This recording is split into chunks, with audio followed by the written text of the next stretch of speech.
देश विदेश की सच्ची खबर सच के साथ। आप देख रहे हैं नेशनल इंडिया न्यूज। उत्तर बंगाल के सिलीगुड़ी स्थित तीस्ता नहर से गुरुवार सुबह एक अज्ञात व्यक्ति का शव बरामद हुआ है। शव अंबाड़ी गजल दोबा के पास नहर के पानी में तैरता हुआ दिखा, जिसे देखकर राहगीरों ने तुरंत पुलिस को सूचना दी।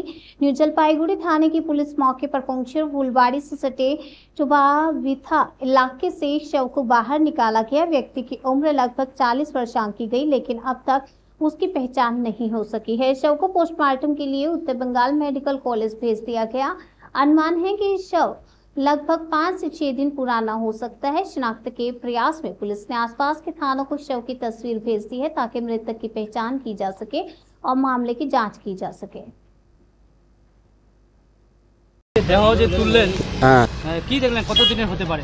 এটা তো মিনিমাম 5-6 দিন দেহ বডি ভাসি আছে, একটা ভেতরে পাহাড় থেকে আছে নেপালি, একটা নেপালি হাফ প্যান্ট পরা আছে আর গেঞ্জি পরা আছে।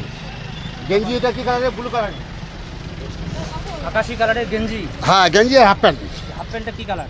ওই হাফ প্যান্টটা হচ্ছে কালো।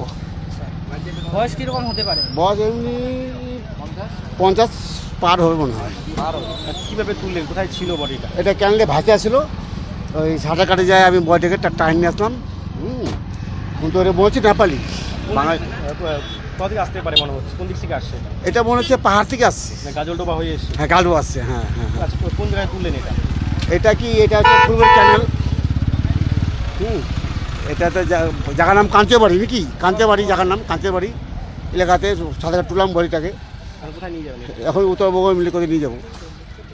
আপনার নাম? আমার নাম অশোক রায়। পুলিশের বডি। হ্যাঁ হ্যাঁ হ্যাঁ হ্যাঁ। কলেজে এই যেগুলো আপনারা বলছেন, বিবাহ বসছে, মদের আসর বসছে, আশা করি কাকদ্বীপের যিনি বিধায়ক আছে ইনি সেগুলো জানে। কারণ কিছুদিন আগেই কাকদ্বীপে এক ছাত্র নেতাকে আমরা দেখতে পেয়েছিলাম, বাংলাদেশি ছাত্র নেতা। তো তার সঙ্গে আমাদের কাকদ্বীপের বিধায়কের সরাসরি ছবি দেখেছিলাম। তো আশা করি এগুলো যা হচ্ছে বিধায়কের মদতে হচ্ছে এবং বিধায়ক সব কিছুই জানে। আর পশ্চিমবাংলার কোনো কলেজ তো আজকের আর কলেজ নেই, সবই তো পার্টি অফিসে পরিণত করেছে তৃণমূল সরকার। তো সেই পার্টি অফিসের ভিতরে ওরা যা করে কলেজের ভিতরে তাই করছে, ছাত্রছাত্রীদের সঙ্গে অভদ্র ব্যবহার করছে আর সব কিছুই করছে। কিন্তু দেখা যাচ্ছে সেখানে কলেজে কোনো ছাত্র নয়, সে বহিরাগত। কিভাবে বিয়ে করতে পারে কলেজের ভিতরে? তৃণমূল সরকারের আমলে সব পারে। ল কলেজের মধ্যে যদি একজন একজন ল শিক্ষার্থী যদি রেপ করতে পারে, ওরা গ্যাং রেপ করতে পারে, তাহলে এটা তো করা ওদের কাছে কিছু কোনো বিষয় না। কি নাম?